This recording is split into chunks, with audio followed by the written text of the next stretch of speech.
We still gather wood, oil, coal and gas. Our hunting grounds now cover vast areas. The whole world has been combed in our quest for energy. Even our feeding grounds are no longer safe. But the hunt causes problems, huge problems.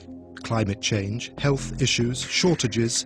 The price is high in all respects.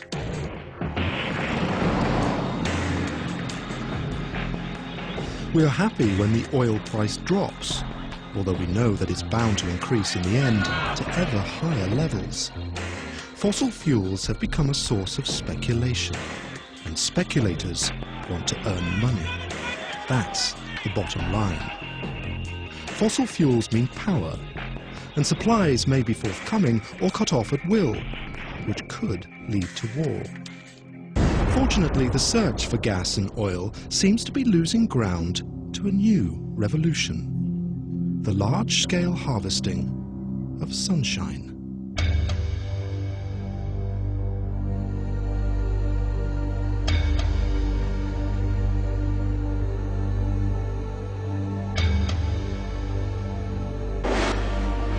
I don't think anybody's understanding how big this is or how big this could be. One of the real things, challenge about the industry is we have to quit thinking small, we have to think big. The solution for solar is not to think about, you know, a few panels here, a few panels here. It's a field full of panels of arrays. We've taken our revenues from about $10 million in 2004 to projections of about $1.4 billion this year. So extremely rapid growth, tripling for the last 2 years. The world has changed, and so has solar. Solar is cost-effective today. I don't think the average person on the street really could fathom how big this industry could be. I mean, it's a gigawatt industry in the next 5 years.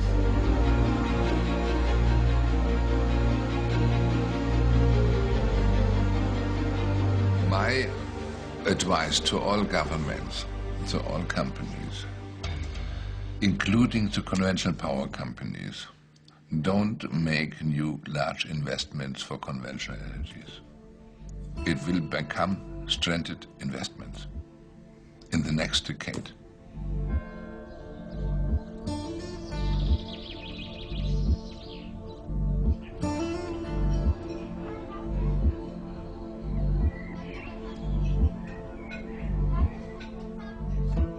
One country has started harvesting sunshine with a vengeance. The air is now cleaner, renewable energy is cheaper, and fossil fuel dependence has decreased. People driving through southern Germany will see farmhouses with solar panels everywhere they look. Even hills are completely covered in solar panels. Quietly and cleanly, these solar power plants generate electricity.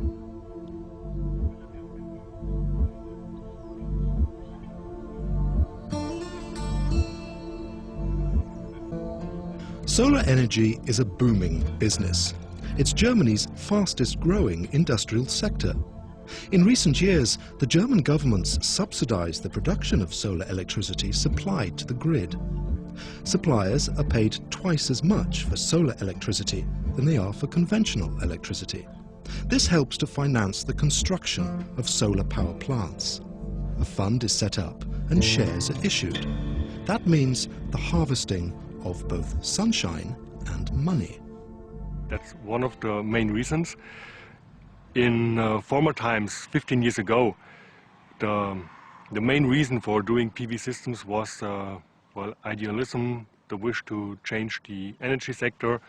Nowadays, we are talking about earning money. So the fund makes roughly 6%. This is what we promise in the prospectus. And in the end, the result is roughly 7–8%. Germany's huge lead in the area of solar energy is due to the introduction of a so-called feed-in tariff law. This law obliges electricity companies to buy energy from all kinds of renewable energy sources. The price of the renewable energy is guaranteed for the next 20 years and is paid for by a monthly tax of approximately €1 on ordinary electricity. All energy needs can be met by renewable energies, all energy needs. It's very simple to show it. To speak about limited potential is ridiculous. It has nothing to do with science, only with mythology. A frequently heard myth about the use of solar energy is that it takes up space, a lot of space. But that's actually not true. An area the size of France would be big enough. Calculations show that with the help of current technology, an area covering 300,000 square kilometers in the Sahara is enough to meet man's total annual energy consumption. From a global perspective, this is quite a modest-sized area.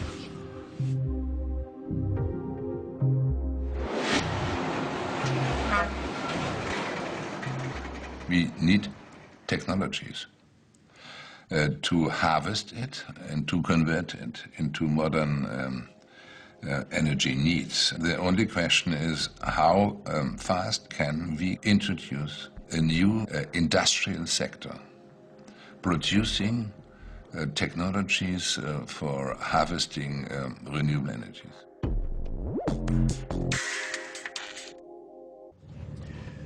This is a really good building. Look over there. There's a lot of space. It's a farm building, and a lot of farmers want to rent out this kind of roofs. We ask them at the fence. We stop at the car and say, hello, you want rent out your roof? And this kind of roofs are not so good. This is optimal, but it's my own. We should think about the industrialization of that. Clean energy and new jobs, new industry. We must have a broader view, and therefore we must have a broader program. A big economy. I mean, even if you look at what's already been done, I mean, I think today Germany has more jobs in the renewable energy world than they have in automotive and engineering together. So it's, to me, it's already proven it's a viable world. As solar energy approaches the cost parity with fossil fuels, you're not looking at a solar industry, you're looking at an energy market, which is huge. So what you're seeing is for a while now, the technology has been moving at a pace where the efficiency's been crawling up and the costs have been crawling down. With what I would really call disruptive technologies or some other technologies out there, you're looking at a technology where you're changing that trajectory. You're now looking at efficiencies that can ramp at a very steep ramp and costs that can come down at a very steep ramp.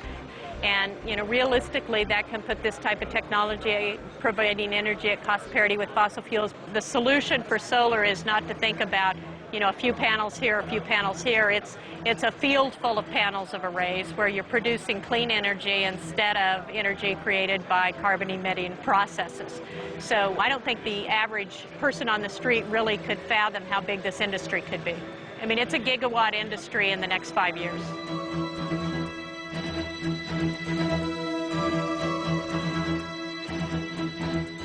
The costs for renewable energies can only go down, because all costs for renewable energies are, with the exemption of biomass, only costs for technologies.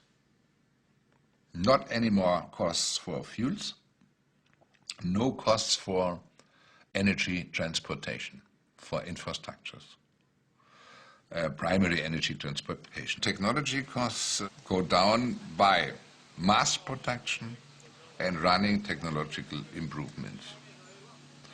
And the playroom for technological improvements is much larger with new technologies than with old technologies. Just one single oil company has also been trying to grab a piece of the pie. But at the trade fair, they don't want to comment. Not surprising, considering the solar energy market seems to be slipping through their fingers. It's been taken over by the electronics industry that's learned that upsizing and mass production works. Applied Materials is one of the companies that supplies machines for the production of chips and solar cells. Mass production and technological innovation are the buzzwords here.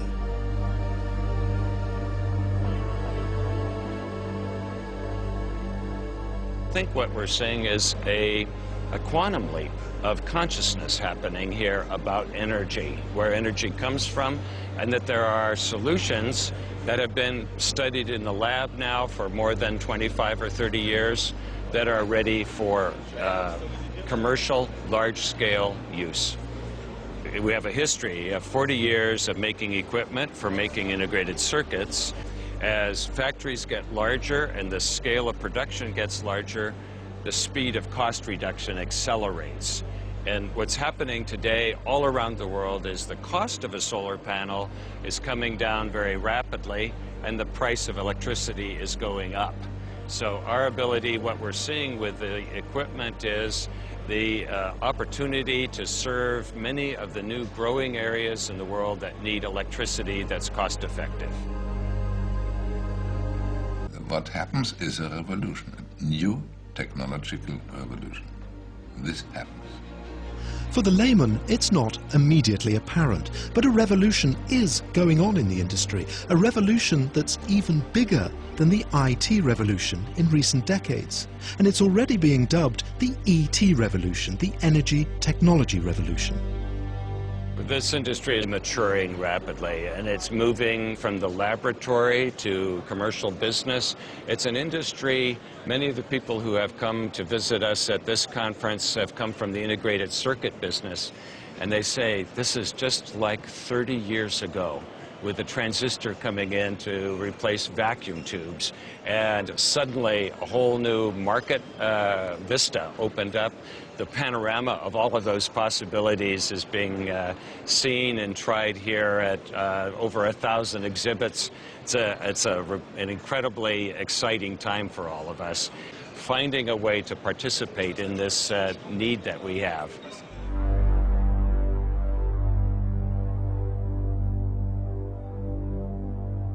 All technological revolutions have had an initiator.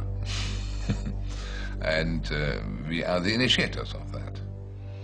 And this will lead to a development which will initiate a break of the conventional energy system in the next decade. And the business changes from an energy business to a technology business. That means the losers are the conventional power companies.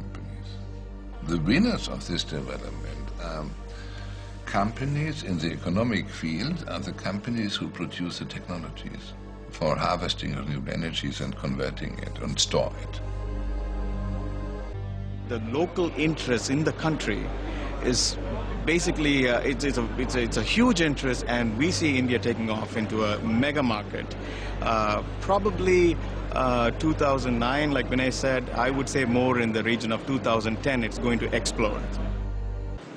People are remembering from the last time we had an oil embargo, 1978, solar was too expensive. It was about $30 a watt for a solar panel. Today, it's well below. Part of what's important here is to get the message out that the world has changed, and so has solar. Solar is cost-effective today.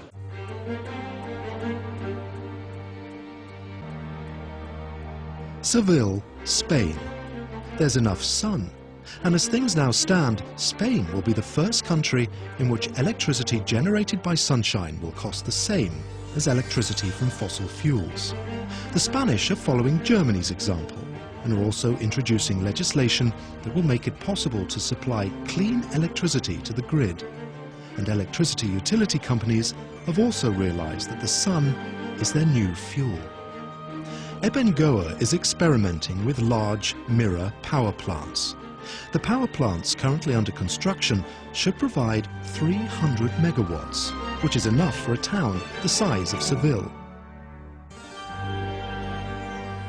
This solar plant, PS10, is the first commercial tower plant to come into operation in the world. So there were several research and development projects in the past making use of this technology that proved that the technology was feasible.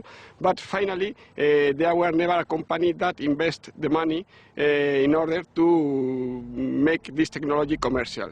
In this case, Abengoa made the effort to finance this project and to put this plant into operation, and now it's a reality.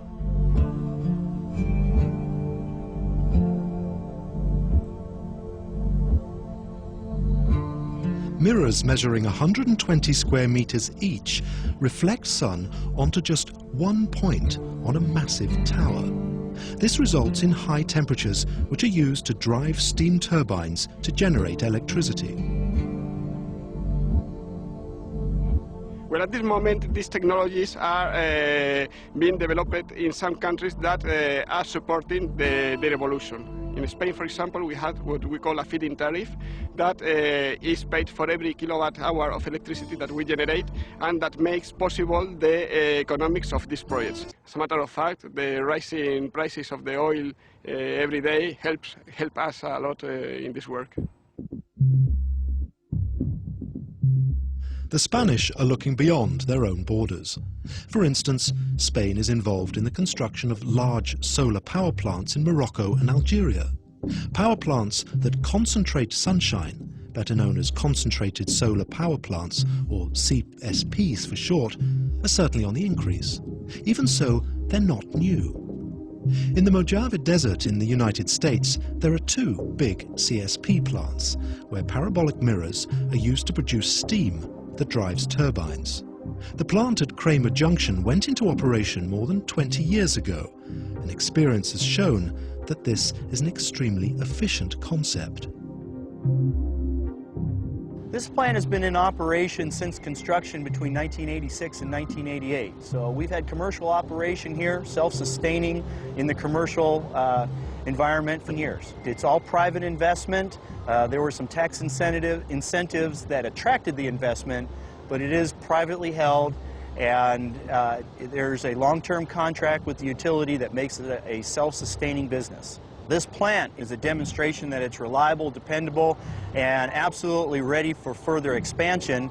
You build this kind of solar field, you know what kind of performance and energy you're going to get out of it. The German company Schott supplies the tubing involved in solar energy for 5 decades, but recently they've barely been able to keep up with demand. The first plant was built in the 1980s, and then it took 20 years and not much was happening. And now we see more than 20 projects at the same time. So concentrated solar power is widely accepted, and we see more projects than ever before. We are engaged in so many projects that it is right now quite difficult to fulfill all customer needs. The Club of Rome, the German aerospace laboratory, and Schott recently put forward a spectacular plan, Desert Tech. This huge plan involves the construction and installation of a network of solar plants in the countries bordering the Mediterranean Sea and the desert regions of northern Africa. These mega plants could supply electricity to Europe, for instance, by building a direct current international grid.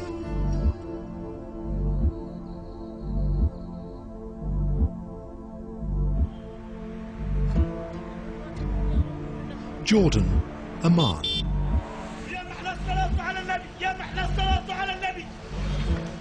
The harvesting of sunshine in the deserts is not only intended for use in Europe, but is also for their own use, of course. As it happens, the plants will not only produce electricity, but will also turn salt water into fresh water.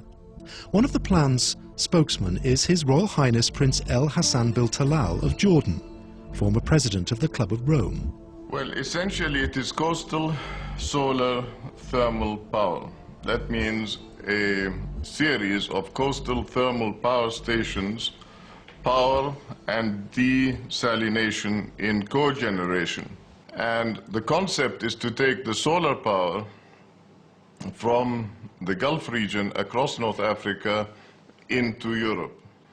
So it is clean power for Europe, hydrogen for Europe, and power and fresh water for what is called the NAIN region, the North Africa Near East region.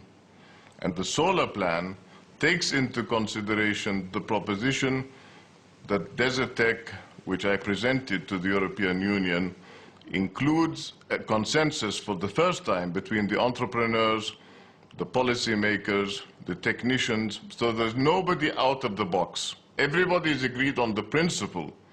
The only difficulty that I see is the competition that this might create with the traditional monopoly of power, oil, and increasingly the emphasis on nuclear power. If we look to the whole change, then you can immediately recognize that this is a totally new paradigm. The primary energy economy will disappear because it is impossible to change from being a seller of oil, gas, uranium and coal to the role of a seller of solar radiation or wind. That's impossible. Wind and solar radiation is a common good. And this is the largest, the most in the conventional primary energy sector, is the most influential, with the highest turnover, the most influential part of the world economy. And then you can imagine the dimension of the conflict which happens. They will disappear.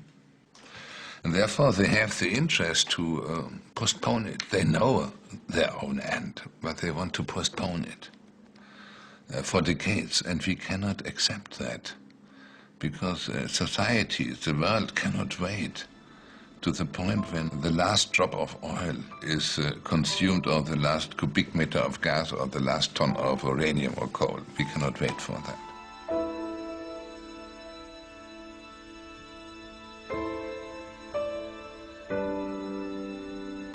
I think the paradigm shift comes from the fact that we are talking about 10 billion people on the planet within a very few years. And therefore, time is tight to prepare for this 10 billion.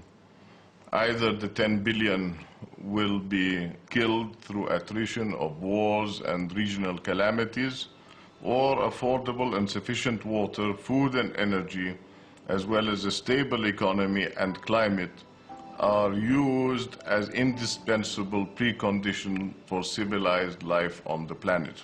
And that's where I go back to the complementarity between human warming and global warming. Do we want to live in a caring world, or do we want to live in a world of vested interests?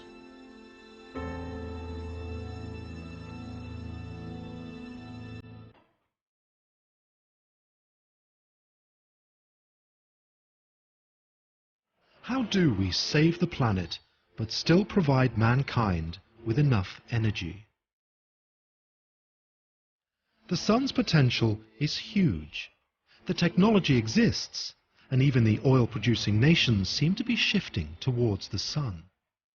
The United Arab Emirates commissioned a Swiss engineering firm to devise a plan for the construction of huge offshore solar islands. The oceans have a much higher percentage of high sun areas than the deserts, and there's enough water. Salt water that plants can convert into fresh water, water that can be used to store solar energy in hydrogen, and water to make steam that drive turbines. The islands have a cost-effective mirror system. Here, flat mirrors are used to make sunshine fall onto tubes in which a fluid is heated to high temperatures. This heat is used to produce steam or fresh water. The islands float on a special construction so they can all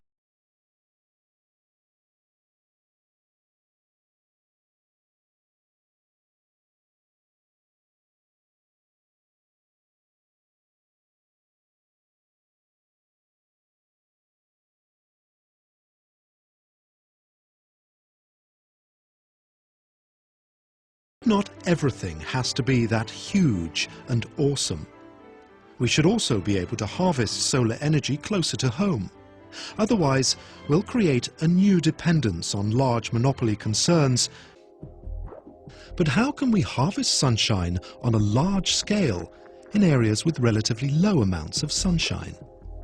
At the trade fair in Germany, interesting new systems are being presented, like solar panels that can be rolled out along flat factory roofs, thus turning them into mini electricity plants in no time.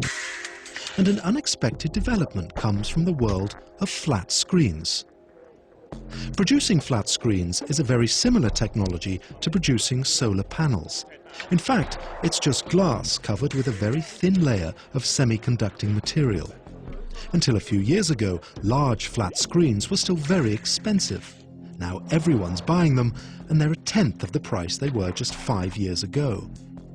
If such large screens can be made, then the step to making even bigger solar panels is quite easy. And that's exactly what's happening right now. Applied Materials is now building machines that can churn out sun panels measuring some 5.5 square meters.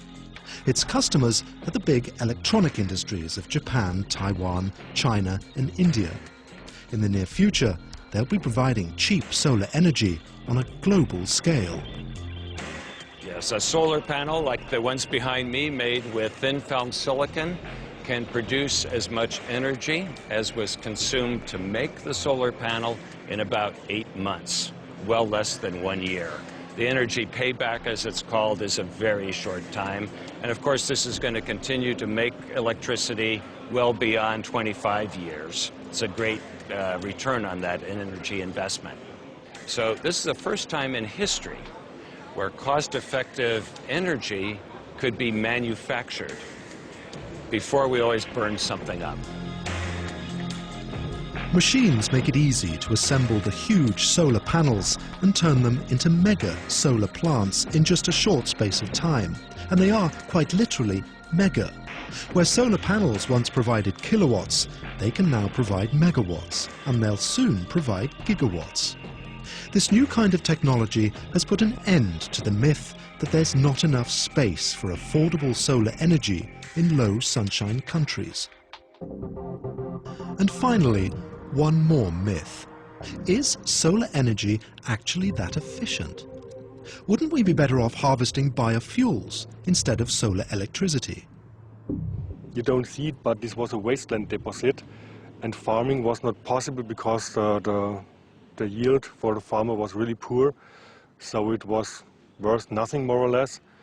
And that's why I think here it really makes sense. And what is interesting, even if it would have been an excellent farmland, the energy yield in kilowatt hours, electrical kilowatt hours per hectare, is roughly 50 times higher than via biomass. So imagine, if you have a farmer growing plants, pressing out plant oil and firing them in a combined heat cycle process, you have 1/50 of the amount of electrical energy. This is incredible, I know, but this is 50 times more effective. The price of oil continues to rise, whereas the price of solar energy is falling. The technology exists. The electronics industry is all set. Worldwide, all kinds of countries are introducing similar laws to those in Germany. Solar energy will come faster than most people think. Free, independent initiatives, grassroots movements, organizations, companies. It encouraged to start renewable energy policies everywhere.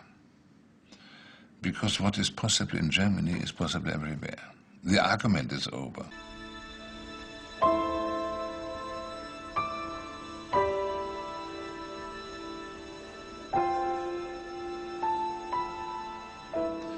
And we will arrive with solar power production, with PV.